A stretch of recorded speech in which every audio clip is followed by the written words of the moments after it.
నమస్తే న్యూస్ 24 తెలుగుకు స్వాగతం. వార్తల్లోని ముఖ్యాంశాలు ఇప్పుడు చూద్దాం. అంబేద్కర్ కోనసీమ జిల్లా మండల కేంద్రం కపిలేశ్వరపురంలో పలు రేషన్ షాపుల్లో కూటమి నాయకులు స్మార్ట్ రేషన్ కార్డుల పంపిణీ ప్రక్రియ శుక్రవారం ప్రారంభించారు.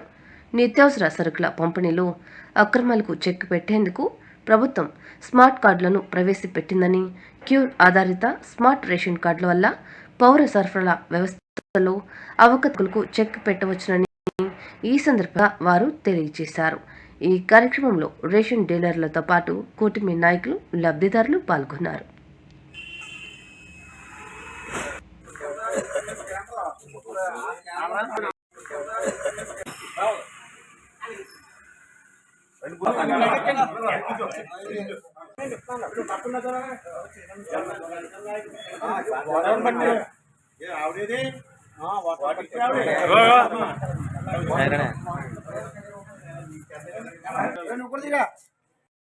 చంద్రబాబు నాయుడు గారి ఆధ్వర్యంలో, అలాగే మోడీ గారి నేతృత్వంలో, అలాగే పవన్ కళ్యాణ్ గారి ఆశీస్సులతో ఈరోజు మన గవర్నమెంట్ ఈ స్మార్ట్ రేషన్ కార్డు విధానాన్ని ప్రవేశపెట్టడం జరిగింది.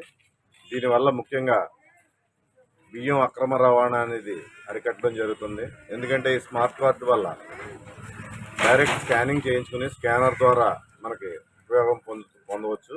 కాబట్టి గవర్నమెంట్ ఈ పథకాన్ని ప్రవేశపెట్టడం ద్వారా చాలా ప్రజలకు మంచి ఉపయోగపడే కార్యక్రమం జరిగిందని మేము అందరం అనుకుంటున్నాము.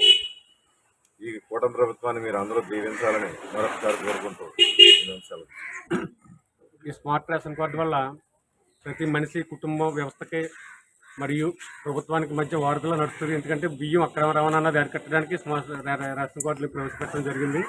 గతంలో బియ్యం అక్రమం ఎలా జరిగిందో గత ప్రభుత్వంలో మీకు అందరూ తెలిసిన విషయమే. అటువంటి సందేహాలు లేకుండా ఈ విధానాన్ని ప్రవేశపెట్టిన కూటమి ప్రభుత్వానికి ప్రత్యేక ధన్యవాదాలు.